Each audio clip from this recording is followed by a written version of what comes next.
Actually मेरी mummy का question है कि मतलब जो 84 लाख योनियां हैं और जो मनुष्य इस जीवन काल में ब्रज 84 कोस की परिक्रमा कर लेता है उसे 84 के चक्कर नहीं काटने पड़ते हैं।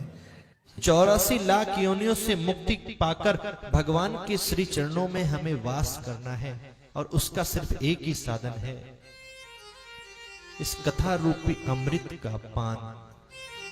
और याद रखना प्यारे, यदि चाहते हो कि जीवन में हमें 84 लाख योनियों में भटकना ना पड़े तो मैं आपको एक सिद्धांत बताता हूं। यदि 84 लाख योनियों में भटकने से मुक्त होना चाहते हो तो मानस के 84 प्रसंग जीवन में मात्र श्रवण कर लेना, तुम्हें 84 लाख योनियों में भटकना नहीं पड़ेगा। 84 कोष की परिक्रमा नहीं करते हैं वो 84 लाख जन्म के आवागमन से मुक्त नहीं होते हैं।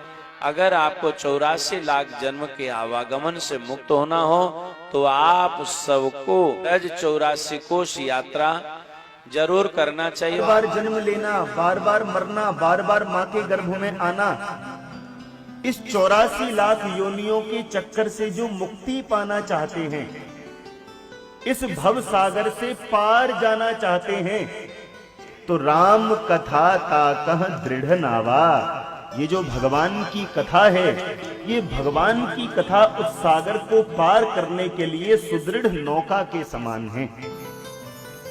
रमता राम जपो रे प्राणी, अब तो सुन ले राम कहानी।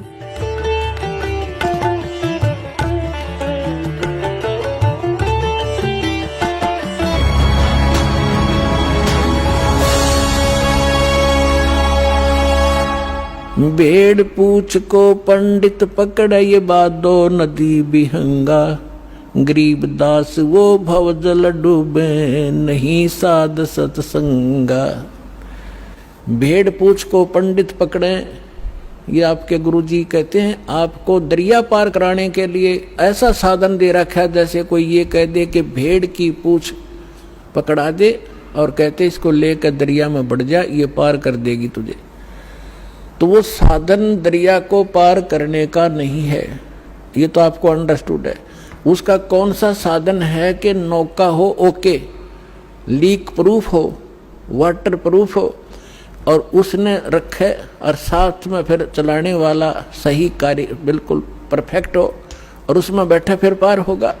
भेड़ पूछ के पकड़ने से दरिया पार नहीं हो सकती। इसी प्रकार जो साधनाएं आज तक आप कर रहे थे वो ऐसी साधना थी, मोक्ष कराने के लिए जैसा आप उद्देश्य ले रहे थे ऐसी थी जैसे भेड़ की पूंछ पकड़कर दरिया पार करते, और वो भी भादो वाली दरिया। भादो के अंदर सबसे ज्यादा वर्षा हुआ करती थी और सभी दरियाएं ओवरफ्लो होकर किनारों को चाटती हुई चला करती हैं। और ऐसे भयंकर समय में और ये साधन दे रखा आपको।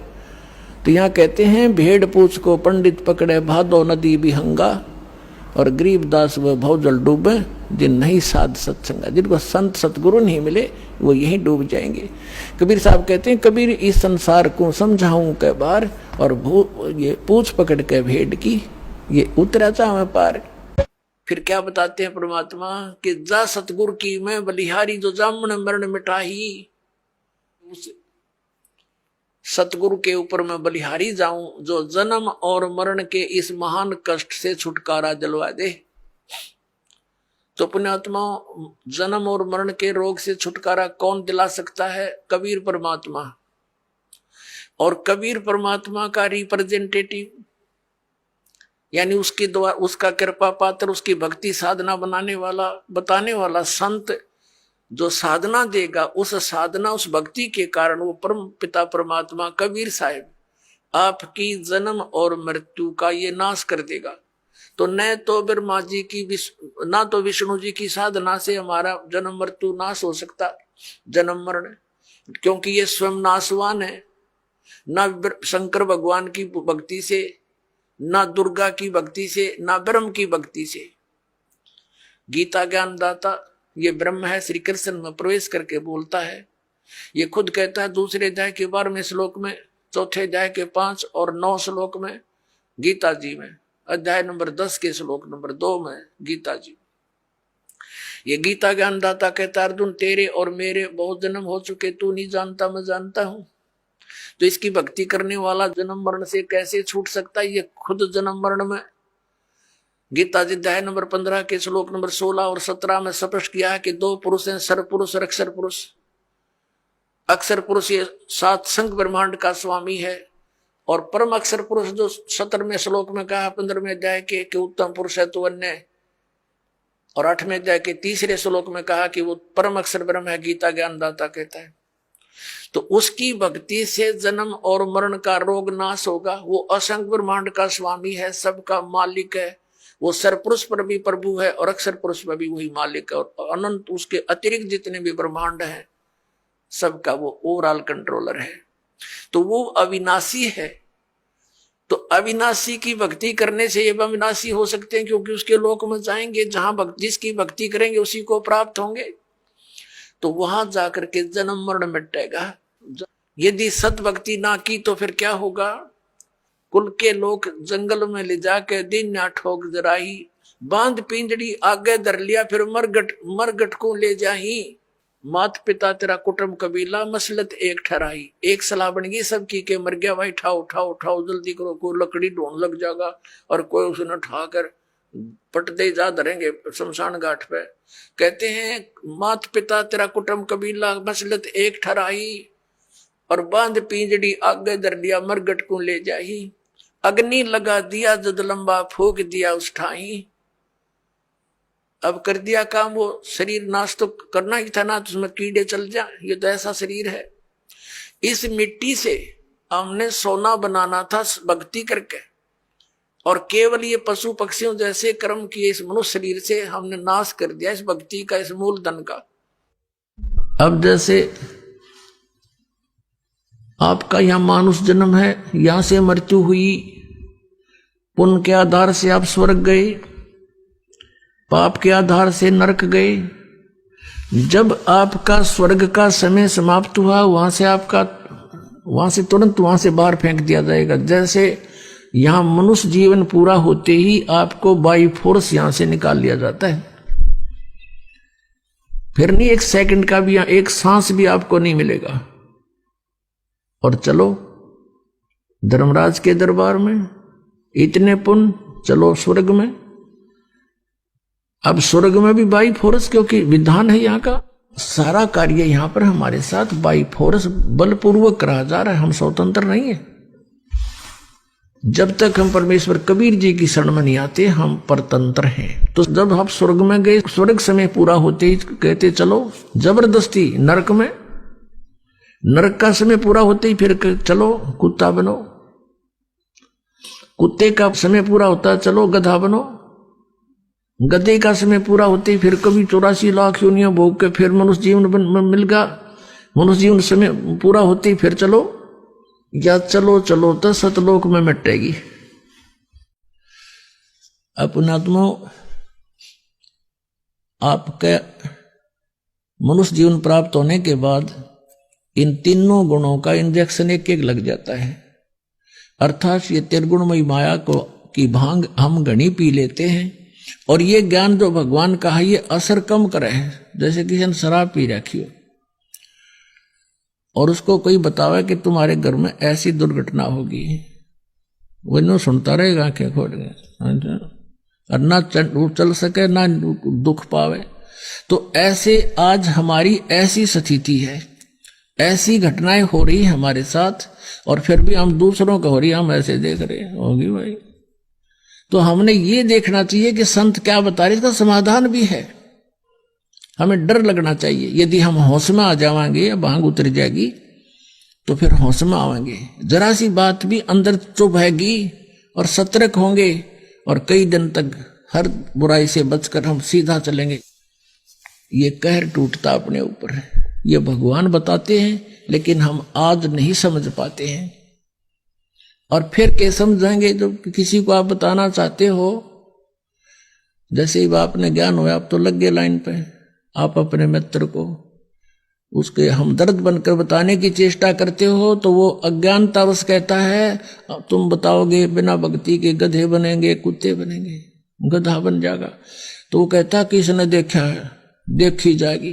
पुण्यात्माओं, ये स्थिति प्रत्येक प्राणी की है। जैसे इस दास के साथ प्रारंभ में ऐसे बीता, किसी मित्र को, प्यारे को, रिश्तेदार को या वैसे कोई संपर्क में आए व्यक्ति को समझाते थे कि भक्ति करो, क्योंकि जिसके पास अच्छी पोस्ट है, 2 पैसे समय पर प्रयोग करने को है, या किसी के पास धन है, अच्छे बिजनेस है, वो सामने गुट्टी लावे और 100 बकवादों में ध्यान उसका रहता है, तो उसे हम कहते कि भैया भक्ति करो, परमात्मा का नाम लो। पहले तो वो कहते किसी ने देखा भगवान। अब देखो पुण्यात्माओं, हमने समझना है, वो तो जैसे बोली वो बोल लेंगे, उनको ज्ञान जितना उतना ही बोलेंगे। और फिर क्या कहते हैं, देखी जाएगी जो होगी। अब किसने देखा है? जैसे हम कहते भी भक्ति ना करोगे तो गधे बनोगे, पशु बनोगे, ऐसा भगवान के विधान में है। तो वो क्या कहते हैं, देखी जाएगी, किसने देखा है। अब गधा अपने पास से के देखी जाएगी, क्या देखोगे? वो तो कुम्हार देखेगा। फिर 2.5 मन का बोरा कमर पर होगा, हाथ में लठ, और जहां स्थान खाली दिखेगा उड़े मारेगा तेरे। अब देखना तो अब देखो, बुराई त्याग दो, भक्ति करो, अपना कल्याण करवाओ। फिर पीछे तू खर की जगह कुर्डी चरने जाई, टूटी कमर पजावे चढ़े तेरा कागा मांस गिलाई। ओए होए, फिर तू गधा बनेगा, कमर टूट जाएगी, वजन रखने से जख्म हो जाएंगे, और उस जख्म के ऊपर बोरा रखा जाएगा 2.5 मन का ईंटों का, और जख्म होगा, ऊपर से रेत गिरेगा उस जख्म पर ईंटों का, और फिर चलेगा। जब ऐसे रगड़ लगती है उस ईंटों की उस जख्म के ऊपर। पुण्यात्माओं, जरा सा यहाँ कोई आपके खरोंच आ जा और उस पर कपड़ा भी लाग जाना, आंखों पानी आता है। और उस समय उस प्लातून के जो टीटी पा गिरा था, पीवर लाओ था घुट्टी, और बर्बाद कर दिया मनुष्य जीवन, उसके न समझ में ना आई, यह बात ऐसे बिगड़ेगी। अब गधा बन गया, ऊपर से कमर टूट गई, उस पर ईंट रखी है, ईंट चलते हुए ईंट ऐसे हिलती है, उसको कति खुरच देती है। शाम के समय उसको कुमार मार देता लठ के बाहर जाए तू, अब तेरी रसोई भी बाहर बनेगी। बाहर करोड़ियों तो अपना पेट भरता है, काम करता है कुमार के, और वहां कौवे आ जाते हैं उसकी कमर पर बैठ कर, उसकी चोंच मार मार कर टूटी हुई कमर को खाते हैं। तो वो बात आज भी याद आती है। वो पहले तो प्लातून बन रहा था, उस मनुष्य जीवन में था, खावा था और फुर कर दे था, और कोई बतावा था कि ऐसे हो जाएगा तेरे साथ, समझ में कती नहीं आवा थी।